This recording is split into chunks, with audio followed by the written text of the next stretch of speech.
आता एखाद्या माणसाच्या आयुष्यात एखादी चांगली वाईट घटना घडून गेली, की त्या गोष्टीचं मूळ त्याच्या मनात कायमचं सलत राहतं. अगदी तसंच माझ्या आईचं झालेलं होतं. माझ्या त्या झालेल्या बकुळ रानाच्या प्रकरणाचा फार वाईट परिणाम तिच्यावर झाला होता. ती अक्षरशः भेदरून गेलेली होती. तिला सतत वाटायचं ते आढळणीचं झपाटलेलं रान तिच्या घराच्या अगदी हाकेच्या अंतरावर आहे.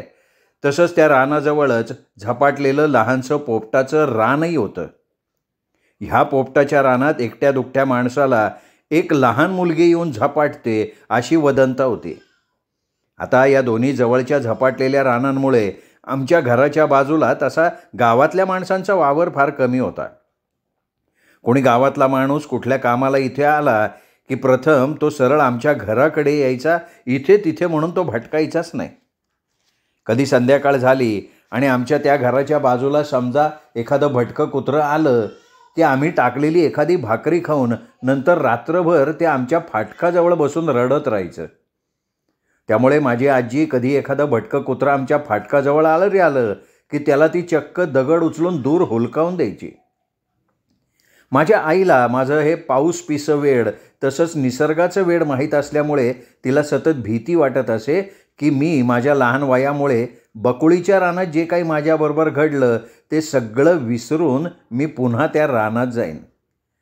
त्यामुळे ती काय करायची, मी जरा कुठे दिसली नाही की सोने सोने करून अख्खं घर डोक्यावर घ्यायची आणि दिवसातून 10 वेळा स्वयंपाक करताना मध्येच उठून मला देवघरात नेऊन प्रत्येक देवाच्या पायावर माझं डोकं टेकून मी कधीच बकुळ रानात जाणार नाही अशी मला शपथ घ्यायला लावायची. हे बघून आता माझी आजीच वैतागली. ती सतत आईला म्हणायची की अगं वत्सले, आपली सोनी समजूतदार आहे, पण तू बघ तिच्या काळजीने स्वतःची काय दशा करून घेतली आहेस. अगं आपलं लक्ष असतं ना सोनीवर, मग तू हे असं का वेड्यासारखं वागतीयेस. पण माझ्या आईचं चालूच होतं. नंतर तर तिने कमालच केली. ती सतत बाबांना हे घर आपण विकून गावात दुसरं घर घेऊया म्हणून त्यांच्या मागे भुणभुण करायला लागली. तेव्हा माझ्या आजीला आणि बाबांना कळेना की आता माझ्या आईची समजूत कशी घालावी. शेवटी एकदा माझी आजी मला घेऊन आईसमोर बसली आणि म्हणाली, वत्सले, आता मी काय सांगतेय ना ते नीट ऐक. बाळ, तू म्हणतेस की हे घर विक, पण तू कधी विचार केलास का आपण इथे आलो तेव्हा इथे काय होतं. अगं तुझ्या नवऱ्याने दिवस रात्र खपून हे घर बसवलं, फुलवलं आणि त्याच्या कष्टाने आज आपण 4 घास सुखानं खातोय. पण आता जर हे घर आम्ही तुझ्या हट्टासाठी विकायचं ठरवलं ना, तरी ही वास्तू ह्या रानामुळे कोणी विकत घेणार नाही आणि घेतली तर 4 दिडक्या आपल्या हातावर टिकवून ती घेईल. आणि गावात आपण घर घेतलं तर आपण खाणार काय, सोनीचं लग्न कसं करणार, अजून मंजीची यशाची शिक्षणं व्हायची आहेत. वत्सला, आता माझ्या शंभूचे पाय थकलेत ग. आता पुन्हा नव्या विट्टू दांडूचा खेळ मांडायला माझ्या पोराकडे ताकद नाही ग बाळा. आता ह्या सगळ्या गोष्टीचा तू नीट विचार कर आणि काय तो निर्णय घे. मी लगेच आईच्या गळ्यात हात घातला आणि म्हणाले, आई, तुझ्या बाबाच्या आणि आजीच्या गळ्याची शपथ, मी कधी कधी त्या बकुळ रानात जाणार नाही. तू अगदी जा म्हटलंस ना तरी मी जाणार नाही. पण तू आपलं हे छान घर विकायचा विचार नको करूस ग. आणि माझ्या आईने पुढे होऊन माझं चुंबन घेतलं होतं. आणि नंतर कधीही आईने आमचं घर विकण्यासाठी बाबांच्या मागे भुणभुण लावली नाही. तरी मला सांभाळायचं तिचं वेळ कमी झालेलं नव्हतं. तिच्या हाका वेळी अवेळी माझ्या कानावर पडतच राहिल्या होत्या. माणसाच्या आयुष्यातल्या सगळ्या घटनांना त्याच्या मनात एखाद्या रोजनिशीसारख्या लिहिलेल्या असतात. माणसाने आपल्या मनातल्या त्या रोजनिशीची पाहिजे तेव्हा पानं उलटवावीत आणि नंतर त्या आठवणीत बुडून जावं. तशीच माझ्या विलक्षण भावनाप्रधान आईच्या आयुष्यातली एक विलक्षण घटना माझ्या कायमची लक्षात राहिली होती. आता माझं बकुळ रानात जाणं संपलं होतं. त्यात आता आईचं मनसुद्धा थोडं स्थिरावलं होतं. आणि एकदा खूप थंडी पडलेली असताना राजापूर गावाहून चालत एक वेडी आमच्या फाटकातनं आत आली आणि भुंकणाऱ्या पांढऱ्याकडे न बघता ती सरळ तुतीच्या झाडाखाली जाऊन गप्प बसली. आता आमच्या घराचा पत्ता त्या वेडीला कुणी दिला होता देव जाणे. ती वेडी एखाद्या सर्वसामान्य वेड्या माणसांना असावं अगदी तशीच होती. म्हणजे मध्यम उंचीची, हडकुळी, निमगोऱ्या वर्णाच्या त्या वेडीच्या पिकलेल्या केसांच्या पार जाटा झालेल्या होत्या. त्या वेडीच्या अंगावर सुकी खरूज झाली होती आणि ती आपलं अंग रक्त येईपर्यंत खाजवत होती. त्या वेडीला विलक्षण दुर्गंधी येत होती. एकंदरीत त्या वेडीचा तो अवतार कोणी अंगावर उकिरडा होतावा तसा किळसवाणा होता. पण त्या म्हाताऱ्या वेडीचे लुकलुकणारे डोळे तिने खूप काही भोगलंय याची साक्ष देत होते. ती वेडी मुकी नव्हती, पण आम्ही कुणी कधी तिला बोलताना पाहिलं नव्हतं. ती वेडी जेव्हा प्रथम आली तेव्हा ती सरळ आमच्या विहिरीवर गेली होती आणि आजीने तिला विहिरीजवळनं हाकलून दिलं होतं. आणि त्यानंतर शहाण्या पण वेड्या झालेल्या यमीनं आपलं तुतीचं झाड ही लक्ष्मण रेषा कधीच ओलांडली नव्हती.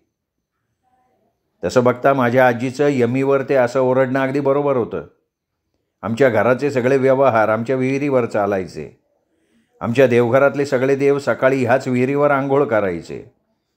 आमच्या घरातल्या 10 गोष्टी ह्या विहिरीवर पडलेल्या असायच्या. थोडक्यात काय तर आमची ही विहीर सार्वजनिक विहीर नव्हती, ती फक्त आमच्या घरातली होती. तशी माझी आजी आमच्याकडे भाजी नेणाऱ्या बायकांनासुद्धा कधी विहिरीवर हातपाय धुऊ द्यायची नाही. त्यांच्यासाठी एक बादली आणि तांब्या भरून ती दूर ठेवत असे. अशा या आमच्या ब्राह्मणी सोवळ्या विहिरीवर वेड्या सुकी खरूज झालेल्या यमीचं येणं माझ्या आजीला कसं खपणार होतं. अशी ही यमी पावसाच्या सरीसारखी कधीही अवचित येऊन आईच्या हातचा ताकभात खाऊन थोडा वेळ बसून निघून जायची. पुढे पुढे आमच्या पांढऱ्याला सुद्धा या यमीची सवय झाली आणि त्यांनी यमीच्या अंगावर भुंकणं बंद करून टाकलं. एकदा माझ्या आईने या वेड्या यमीला देण्यासाठी आपलं एक जुनं लुगडं काढलं. तेव्हा माझी आजी आईच्या हातातून तिचं लुगडं हिसकावून घेत म्हणाली, वत्सले, आपल्या अंगावरचे वापरलेले कपडे कधी कोणाला देऊ नयेत आणि कोणाचे वापरलेले कपडे आपण कधी घालू नयेत. ते चांगलं नसतं ग. अगं त्यामुळे कोणाच्या अंगावरचे रोग म्हणजे गजकर्ण वगैरे सारखे रोग आपल्याला होऊ शकतात. आणि सगळ्यात महत्त्वाचं म्हणजे कधी असे कोणाला आपल्या अंगावरचे कपडे दिले की नंतर आपल्या अंगावर नवीन कपडे पडत नाहीत. जा बरं ते लुगडं आत नेऊन ठेव, मी त्या लुगड्याचं सोनीला परकर पोलकं शिवीन. आणि माझ्या आईने निमूटपणे ते लुगडं तिच्या फडताळ्यात ठेवून दिलं होतं. तुम्हीसुद्धा आपल्या अंगावरचे कपडे कोणाला देऊ नका बरं. आणि तुम्हाला कोणाला दानधर्म करायची हौस असेल तर त्यांना नवीन कपडे घेऊन द्या. हां, आमच्या घराला आता ह्या अवचित सरीची म्हणजे यमीची सवय झालेली होती. ती वेडी एकदा आमच्या घरी आली आणि नंतर महिना किंवा पंधरवड्यानं अवचित एखाद्या पावसाच्या सरीनं यावं तशी आमच्या घरी यायला लागली. माझ्या बाबांनी तिचं नाव यमी ठेवलं होतं. वेडी यमी कधी आमच्या कृष्णकमळाच्या फाटकातून भुंकणाऱ्या पांढऱ्याकडे दुर्लक्ष करून तुतीच्या झाडाखाली टेकून बसली की बाबा अंगणातनं ओरडत, वत्सले, तुझी यमी आली, तिला जेवायला वाढ. त्यावेळी माझी आई लगबगीनं बाहेर येऊन यमीचा झाडाखालीच पालथा घालून ठेवलेला मातीचा मोठा वाडगा उचलून माझघरात यायची आणि नंतर तो वाडगा स्वच्छ धुवून त्या वाडग्यात गरम ताक भात आणि बचकभर लिंबाचं लोणचं घालून तो वाडगा बाहेर नेऊन यमी पुढे ठेवायची. आणि काही न बोलता शून्यात बघणारी ती वेडी यमी आईने तिच्या पुढ्यात असा भरलेला वाडगा ठेवला की तो वाडगा उचलून अगदी तोंडाजवळ नेऊन बका बका जेवायची आणि आईनं आणलेल्या पेल्यातलं पाणी पिऊन जरा वेळ बसून निघून जायची. एकदा आईने काय केलं, ही वेडी यमी आली तेव्हा तिला मुद्दाम ताकभात न वाढता गरम गरम वरण भात वाढला. वरून भाजी, लोणचं, मुरंबासुद्धा घालून तो भरलेला वाडगा तिच्या पुढ्यात ठेवला. आईला वाटलं हे असं भरलेलं जेवण बघून यमी खुश होईल, पण झालं उलटं. वेड्या यमीनं त्या वाडग्याकडे ढुंकूनही बघितलं नाही. ती फक्त एकदा त्या वाडग्याकडे बघून शांत बसून राहिली. नंतर आईने तो भरलेला वाडग्यातलं दुर्गा आणि गौरी पुढे घातलं आणि यमीचा नेहमीचा ताकभात तिला वाढला. तेव्हा मात्र यमीने अगदी दुष्काळातून आल्यासारखा तो वाडगा रिकामा केला. हे यमीचा एक होता, ती फक्त माझ्या आईने वाढलेलं जेवायची. तिला आजीच्या किंवा कौशल्या माईच्या हातचं जेवण अजिबात चालायचं नाही. त्यात ही यमी काहीही गोडाचं तोंडात घालायची नाही. आता ही वेडी यमी आली की आजी आम्हा मुलांना तिच्या जवळपाससुद्धा कधी फिरकू द्यायची नाही. तिचं जे काही असेल ते आई बघायची. यमीचं जेवण आटपलं आणि ती गेली की आई तिचा तो वाडगा पाण्याचा पेला धुवून तिथेच तुतीच्या झाडाखाली उपडा घालून ठेवायची आणि आम्ही पोरं त्या भांड्यांना वेड्या यमीची भांडी असं म्हणून कधी चुकून सुद्धा त्यांना हात लावायचो नाही. तसं बघता आमच्या घरात ज्या काही अनेक बऱ्या वाईट घटना घडल्या होत्या त्या माझ्यामुळे घडल्या होत्या. आज जे काही यमीकडे घडलं त्यालासुद्धा मीच कारणीभूत होते. नंतर काय झालं होतं, त्या सकाळी बाबा मंजी आणि येशाला घेऊन शाळेत गेले होते. सकाळी भाजी घेऊन जाणाऱ्या बायकासुद्धा येऊन गेल्या होत्या. लतीफ काका दूध घालून गेले होते. त्यावेळी आई आणि आजी माझघरात स्वयंपाक करण्यात गुंतलेल्या होत्या. मीच फक्त आज एकटी घरात बसून कंटाळले होते. म्हणून मी काय केलं, पांढऱ्याला घेऊन त्या तुतूच्या सावलीत जरा झाडाच्या मागे एकटंच सागरगोटे खेळत बसले, बाबांची यायची वाट बघत बसले. तेवढ्यात आईने माझघरातनं पांढऱ्या पांढऱ्या म्हणून आमच्या पांढऱ्याला हाकारलं आणि तो सुद्धा बावळट पटकन आईकडे पळाला. मी मात्र सागरगोटे खेळण्यात रंगून गेले होते. तेवढ्यात आमच्या कृष्णकमळाच्या फाटकातनं वेडी यमी आली, आपल्या नेहमीच्या जागी बसली. तसा हिरव्या एकदम पेरूच्या झाडावर जाऊन बसला होता. मी यमीच्या अगदी जवळ होते, त्यामुळे आज पहिल्यांदा मी यमीला इतक्या जवळून बघत होते. पण तिच्या अंगाला येणारी ती दुर्गंधी मला सहन झाली नाही. मी हळूहळू उठून उभी राहिले आणि परमेश्वरा, तेव्हाच त्या वेड्या यमीचं लक्ष माझ्याकडे गेलं. ती वेडी मला बघताच एकदम ताडकन उठून उभी राहिली. 2 पावलात माझ्या जवळ येऊन ती मला आपलं तोंड अगदी माझ्या जवळ आणून निरखून निरखून बघायला लागली. त्यावेळी माझ्या आणि यमीशिवाय तिथे कोणीच नव्हतं. त्या वेड्या यमीच्या ह्या जवळीकतेनं मी थिजून गेले होते. यमी एक आश्चर्य बघावं त्याप्रमाणे माझ्या हातापायाला आपले घाणेरडे हात लावून लावून पुन्हा पुन्हा बघत होती. तिने माझी लांब वेडी पुढे ओढली, हुंगून पाहिली. नंतर माझ्या गळ्यावरून छातीवरनं हात फिरवत मला अक्षरशः हुंगत राहिली. त्यावेळी मात्र मी खूप घाबरले. मला क्षणभर वाटलं ही बकुळ रानातली राक्षसीण तर यमीचं रूप घेऊन आली नाही ना. पण मी इतकी घाबरले होते की आईला आजीला जोरात हाक मारायचं मला भानही राहिलं नाही. मी फक्त तोंडातल्या तोंडात आई आजी असं पुटपुटत धीर करून यमीपासनं दूर व्हायचा प्रयत्न केला, तर त्या वेडीने मला घट्ट जवळ धरून ती आता माझ्या केसांवरनं, डोळ्यांवरनं, भोवयांवरनं, गालांवरनं हात फिरवायला लागली आणि एकदम हू हू हू करत मला दोन्ही हातांनी चाचपडायला लागली. माझ्या मिटलेल्या तोंडात आपलं बोट घालायला लागली आणि त्या क्षणी मात्र मी आई आजी म्हणून जोरात किंचाळले. क्षणात आई आजी अंगणात पळत आल्या. पांढऱ्या आला, यमीच्या अंगावर भुंकायला लागला. त्या वेड्या यमीनं काय केलं, आई आजी तिथे आल्यावर मला घट्ट मिठी मारली. मी आई आजी करून ओरडत रडत यमीच्या मिठीतनं सुटायची धडपड करत होते. त्यात आई आणि आजी मला यमी जवळून ओढत होत्या. पण ती मेली मला घाणेरडी जळवेसारखी चिकटली होती. आजी तर मेले भूतने, सोड माझ्या सोनीला म्हणून मला ओढताना यमीला शिव्या घालत होती आणि आई देवा देवा करून रडत मला ओढत होती. आमची ही रस्सीखेच चालू असताना बाबा आले. आमची ती ओढाओढी बघून ते अरे अरे अरे काय चाललंय काय असं म्हणत धावत तिथे आले. बाबांना पाहिल्यावर मात्र वेड्या यमीनं मला सोडलं आणि ती पळतच फाटकाजवळ रडत थू थू करत कपाळावर हात मारत माझ्याकडे बघत राहिली आणि मग फाटकातून बाहेर पडून पळत सुटली. आता ती विचित्र आठवण आली की मला वाटतं वेड्या यमीला माझं भवितव्य दिसलेलं असावं. म्हणून जसं गांधारीनं आपले झाकलेले डोळे क्षणभर उघडून दुर्योधनाला वाचवण्यासाठी त्याच्याकडे बघितलं होतं ना, तसं कदाचित यमी आपल्या स्पर्शानं मला वाचवू बघत असावी. देव जाणे. त्या दिवशी दिवसभर आजी त्या वेड्या यमीला शिव्या घालत बसली होती. आईने रडणाऱ्या मला ओढत ओढत मोरीत आणून माझे कपडे काढून माझ्या अंगावर थंड पाणी ओतून मला पुन्हा पुन्हा साबण लावून चोळून चोळून आंघोळ घातली होती. त्यावेळी ती सारखी बडबडत होती की सोने तू यमीकडे गेलीसच का. आणि मी तिला पुन्हा पुन्हा माझ्या सागरगोटे खेळण्याचं कारण सांगून रडत राहिले होते. मला त्यावेळी इतकं घाण वाटलं होतं म्हणून सांगू. ते यमीच्या दुर्गंधीच्या आठवणीनं नंतर अक्षरशः मी दिवसभर ओकत राहिलेली होते. त्या दिवशी आजीनी 3-3 वेळा माझी दृष्ट काढली. माईला बोलवून त्या यमीला पुन्हा पुन्हा शिव्या घातल्या होत्या आणि हे सगळं करून आजीचं समाधान झालं नाही. तेव्हा ती तरा बाबांकडे जाऊन त्यांना म्हणाली, शंभू अगोदर तुला सांगून ठेवते, ती वेडी जर पुन्हा फाटकाजवळ आली तर तू तिला लाथ मारून बाहेर हाकलून दे. अरे ती मेली माझ्या सोनीच्या मागे पडतीये. तेव्हा बाबा म्हणाले, अगं आई, ती बाई वेडी आहे. तिचं वागणं एवढं काय मनाला लावून घेतेयस तू? अगं तिची पोर वगैरे गेली असेल म्हणून ती सोनीला बघून तशी वागली असेल. आणि दारात उभ्या असलेल्या आईने एकदम डोळ्याला पदर लावला होता. तर माझी चांगली आजी बाबांकडे बघत शांत होत म्हणाली, असं म्हणतोयस का रे शंभू? हे माझ्या लक्षात नाही आलं रे. आणि त्या दोघे आत गेल्यावर बाबा स्वतःशी हसले आणि नंतर मात्र आजींनी यमीला शिव्या घातल्या नाहीत. आम्ही यल्लम्मा देवीचा नवस फेडून आल्यानंतर माझ्या आईची सतत दुखणारी कंबर, तिला खूप आराम पडलेला होता. तरी कधी थंडीच्या दिवसात, विशेषतः पावसाळ्यात, तिची ही कंबरदुखी थोडं डोकं वर काढायची, पण फार कमी प्रमाणात. यमीच्या त्या प्रकरणानंतर यमी जी इथून गेली ती गेली. त्यानंतर जवळजवळ 2 महिने ती आमच्या घराकडे फिरकली नाही.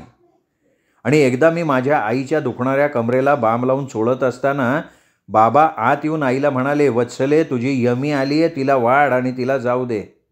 तिला तुम्ही काही बोलू नका. ते माझघरात चुलीजवळ बसलेल्या आजीकडे गेले आणि म्हणाले, आई, यमी आली आहे, तिला तू काही बोलू नको. तशी आजी साखरेचा डबा काढत म्हणाली, मी कशाला बोलू तिला शंभू? झालं गेलं, गंगेला मिळालं. तिच्या मनात किंतु नाही म्हणून ती आली, तर मी कशाला मध्ये पडू? तिला जेवू देत आणि जाऊ देत. आईनी एव्हाना यमीचा वाडगा आणून त्या ताकभात लिंबाचं लोणचं घालून तिला दिला होता. यमी तो वाडगा घेऊन काही झालंच नाही असं भासवून बका बका जेवून निघूनही गेली होती. नंतर 2-3 वेळा यमी अवचित येणाऱ्या पावसाच्या सरीप्रमाणे येऊन गेली होती. आणि नंतर यमीचं ते झालेलं सगळं प्रकरण आमचं घर खरोखर विसरून गेलं होतं. पण म्हणतात ना, काही माणसांना आपण ओळखण्यात चूक करतो, तशीच चूक आम्ही यमीला ओळखण्यात केलेली होती. त्यावेळी थंडीचे दिवस सुरू होते आणि त्या बुधवारी जरा जास्तच थंडी पडली होती. माझ्या आईची थंडीमुळे कंबर धरली होती, म्हणून ती गरम पाण्याची पिशवी घेऊन जरा पलंगावर लवंडली होती. माझे बाबा येशा आणि मंजीला शाळेत पोचवायला गेले होते. ते देवघरातला पाट जरा मोडला होता, तो दादूबाबांकडे नीट करून नंतर घरी जरा उशिरा परत येणार होते. माझी आजी चुलीकडे काही करण्यात गुंतली होती आणि तेव्हाच यमी आली. मी तिला घरातून येताना बघितलं तशी मी ओरडले, आई, तुझी यमी आली ग. आणि आजी पुटपुटली, मेली कधीही इंद्रधनुष्यासारखी येऊन पडते, नशीब भात झालेला आहे. तेवढ्यात आई यमीचा वाडगा घेऊन माझघरात आली.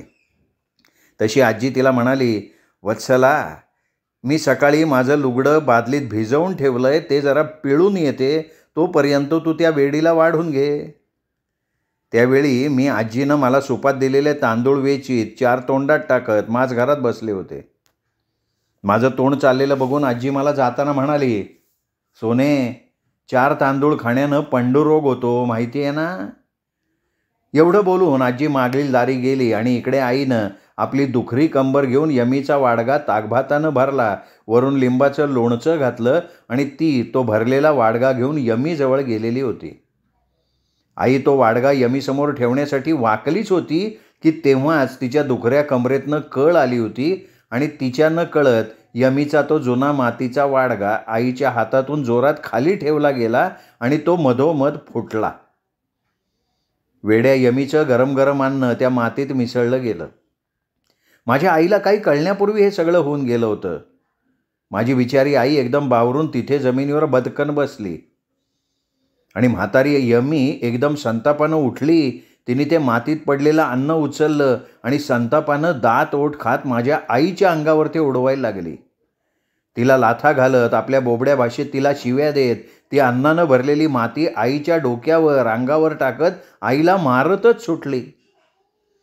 आणि माझी चांगली आई आपलं तोंड दोन्ही हातानं झाकून खाली मान घालून तो मार खात रडत बसलेली होती. माझ्या आईला त्या वेडीने अक्षरशः मातीने माखून टाकलेलं होतं. मला त्यावेळी बाहेर काय चाललं याची जरासुद्धा कल्पना नव्हती. फक्त बाहेर कोणीतरी अस्पष्ट बोलतंय एवढं मला ऐकू येत होतं. मला वाटलं आई वेडे यमीशी काही बोलत असावी, म्हणून मी आपले तांदूळ निवडतच म्हणजे खात बसलेले होते आणि अचानक मला कोणाचा तरी मंद हुंदका ऐकू आला. तसं मी बाहेर काय चाललंय ते बघूया असं म्हणून तांदळाचं सूप खाली ठेवलं, बाहेर गेले आणि समोरचं ते दृश्य बघून मी क्षणभर जमिनीला खिळले. मला आधी कळेना की काय चाललंय, आणि जेव्हा कळलं तेव्हा मला त्या वेडीचा विलक्षण राग आला. मी आजी आजी ओरडत एकदम पुढे धावले आणि मी अजून माझ्या आईला लाथा घालणाऱ्या यमीला एकदम जोरात मागे ढकलून दिलं. तसा तो हाडाचा सापळा तिथे मातीतच पडला आणि मी माझं भान हरपून माझ्या आईला लाथा मारतेस का असं म्हणून यमीला अक्षरशः माझ्या लाथांनी तोडवायला लागले. वेडी यमी ओरडत मातीत लोळायला लागली. आईने उठून मला धरलं तरी मी आईला न जुमानता त्या वेड्या यमीला वाटेल तशा लाथा मारत सुटले. तेवढ्यात माझी आजी आमचा हा गडबड गोंधळ ऐकून धावत तिथे आली. तिने मला एकदम ओढलं, बाजूला काढलं. तेव्हा मी रडत तिला म्हणाले, आजी ही वेडी आईला लाथा मारत होती. आजीने माझ्या आईकडे बघितलं तेव्हा वेडी यमी बोबड्या भाषेत ओरडत रडत उठली. आपलं लुगडं झाडत झाडत जायला लागली. तेव्हा माझ्या आईने एक विलक्षण सुंदर कृती केली. तिने जाणाऱ्या यमीच्या पुढे जाऊन यमीचे पाय घट्ट धरले. रडत यमीला म्हणाली, बाई मला क्षमा कर, पण अशी उपाशी जाऊ नकोस ग. माझी चूक झाली, मी थांब, तुझं पुन्हा ताट भरते. आणि म्हाताऱ्या यमीनं पायानं आईला झिडकारलं.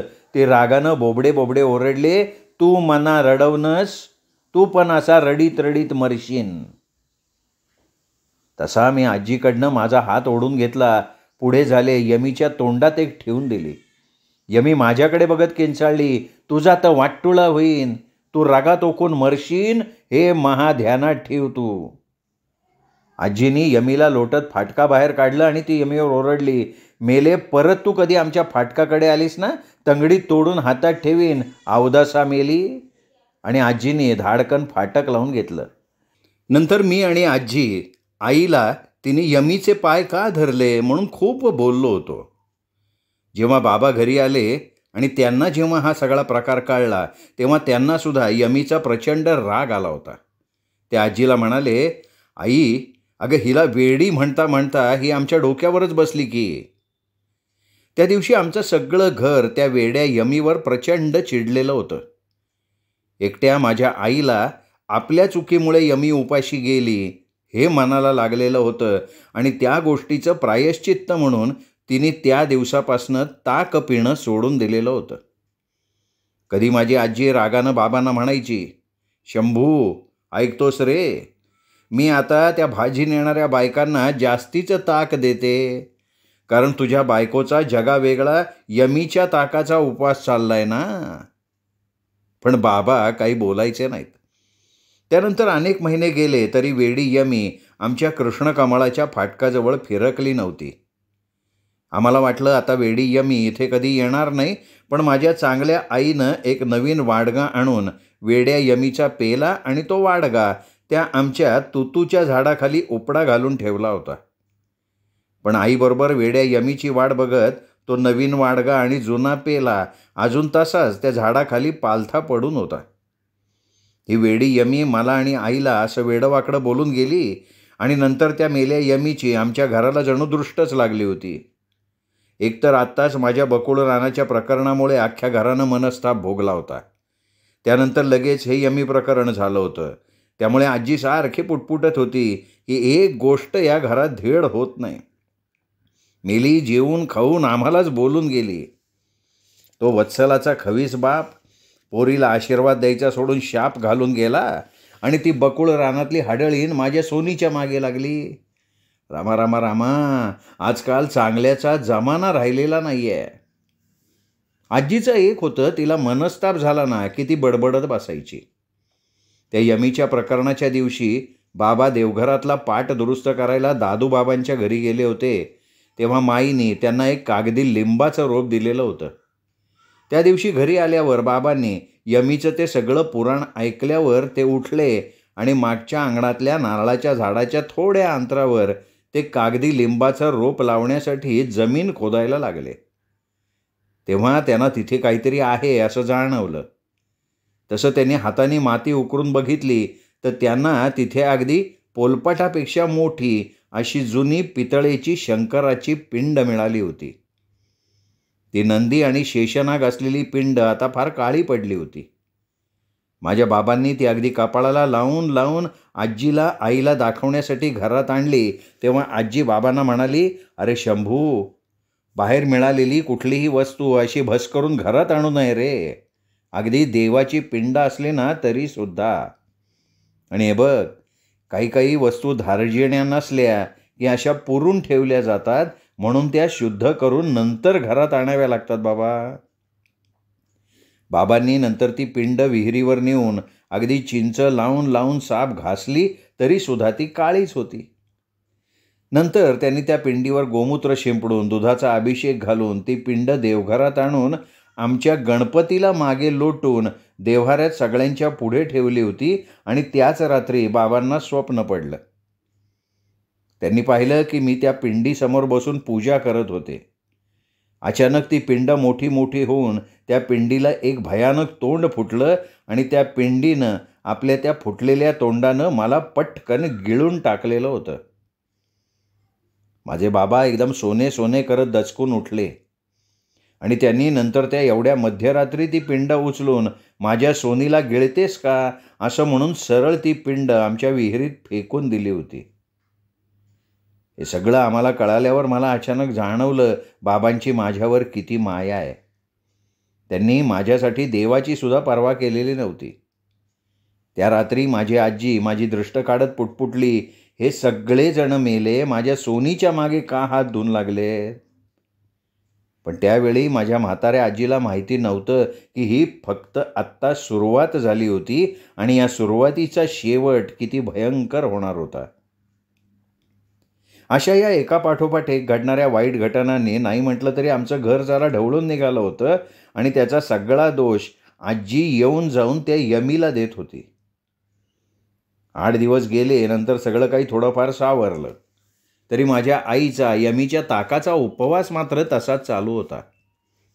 आमच्या घरात वेळी अवेळी होणाऱ्या चहाप्रमाणे आणखीन एक परंपरा होती.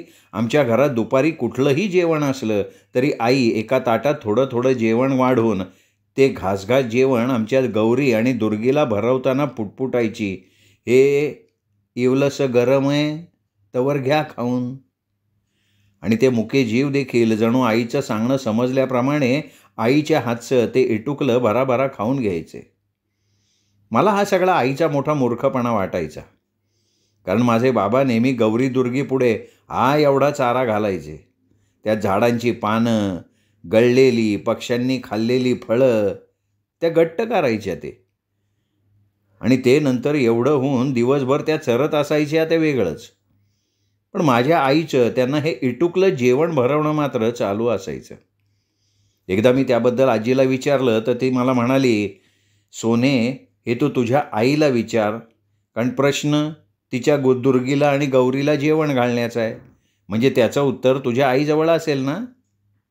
तसं मी जाऊन आईला विचारलं. त्यावेळी आई मला म्हणाली, सोने, अगं ह्या मुक्या जीवांना वाचा नाही आहे, तरीसुद्धा त्यांना गंध जाणवतो.